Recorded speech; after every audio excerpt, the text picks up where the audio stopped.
in January 2009, Vultures and Bounty Hunters. We still try to create routes of salvation via the sea to make a breakthrough into this tormented land, now confiscated and imprisoned, every inch of it raped and reduced to a cemetery for corpses that are being denied a peaceful repose. For a few days now, even funerals have become the targets of the Israeli Air Force, as if murdered Palestinians deserve additional punishment in death as well.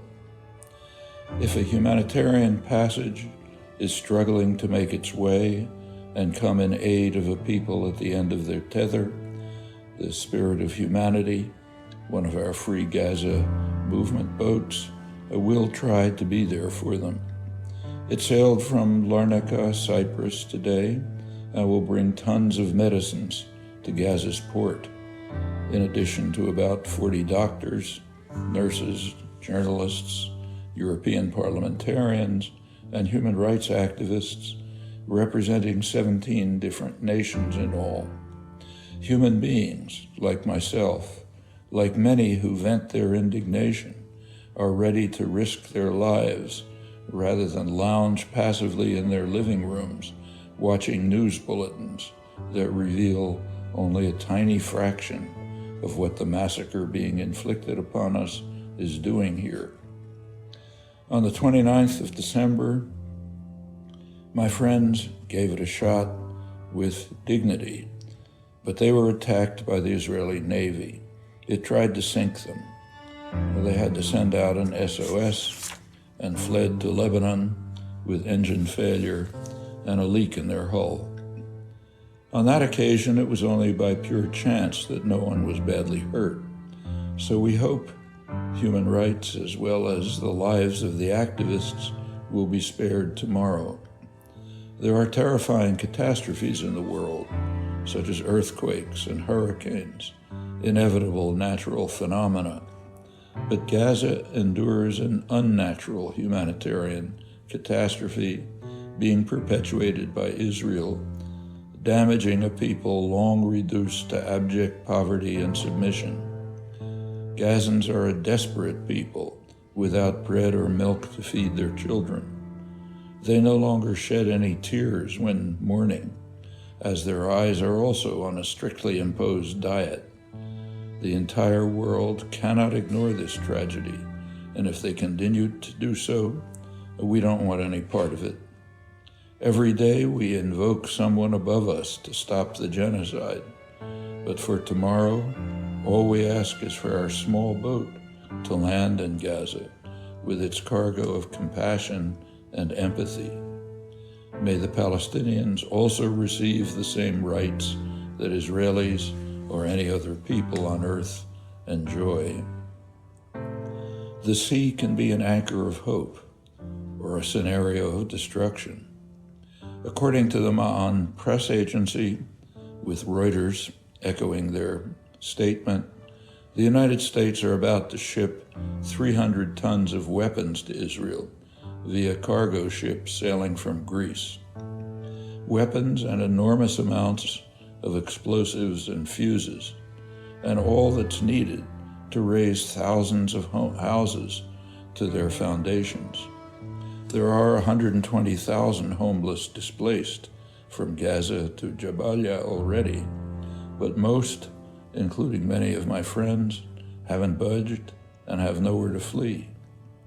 Journalists, doctors, and gravediggers.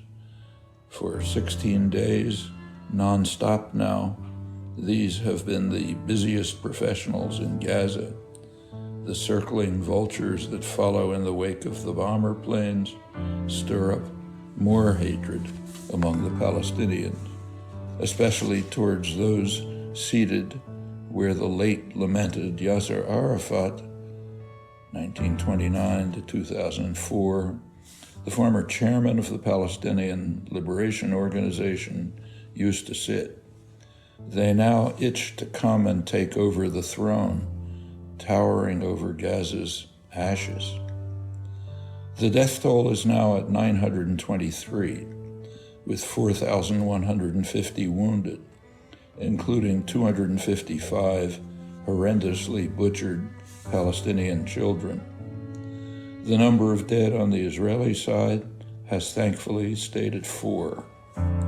Rumor has it that Ehud Olmert, the Israeli prime minister, had told his side that hitting a death toll of 1,000 civilians marked the limit after which this brutal attack and infanticide would be halted.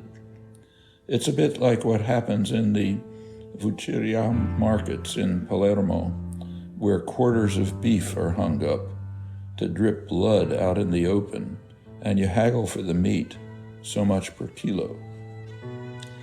Few Palestinians now miss tuning in for Ismail Hania's appearances on the small screen here in the Gaza Strip. You can't speak of a ceasefire without simultaneously establishing an end to the siege, contributing to keep Gaza under siege now that it's been reduced to a heap of rubble, not allowing provisions and medicine to come through, preventing the sick and injured from getting out, is equivalent to condemning them to more prolonged agony. These, in brief, were the words spoken by Hamas's leader, spoken from an underground bunker from God knows where.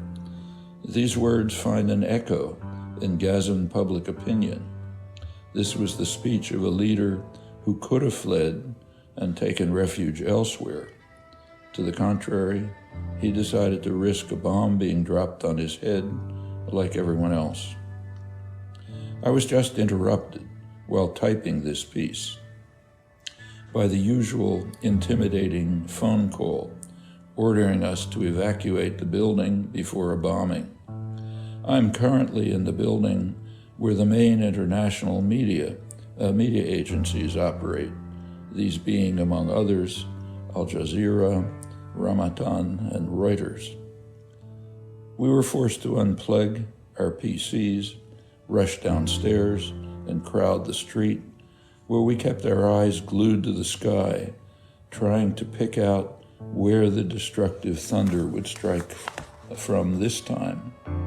There won't be any cameras or reporters around to document the civilian massacre tonight, as we suspect that Gaza's innocent casualties will be more numerous than usual.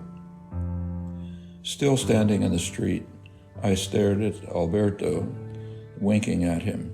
He came up closer and, whispering, I asked him whether he thought it plausible that the threatening phone call had been made especially for the two of us after the discovery of the American website singling us out as targets.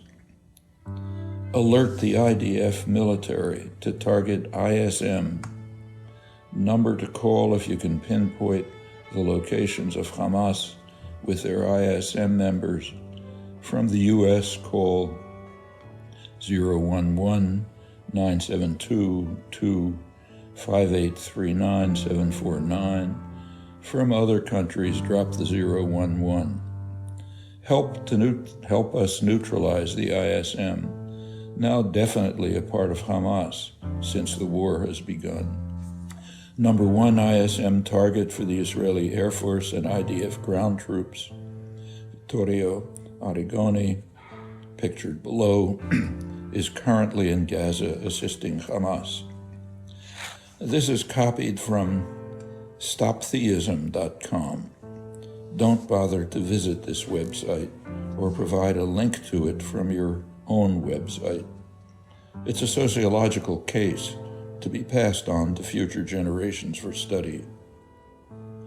On closer analysis of the present, the future will pronounce its sentence without appeal of how hatred was the purest of all feelings. Spite against anything that's different could fuel whole armies, becoming the feeling that brings masses of people together. There's no need for my enemies and those who wish for my martyrdom to dial that number. The Israeli army knows exactly where to find me tonight, on the Al-Quds hospital ambulances in Gaza City. Stay human. Stay human.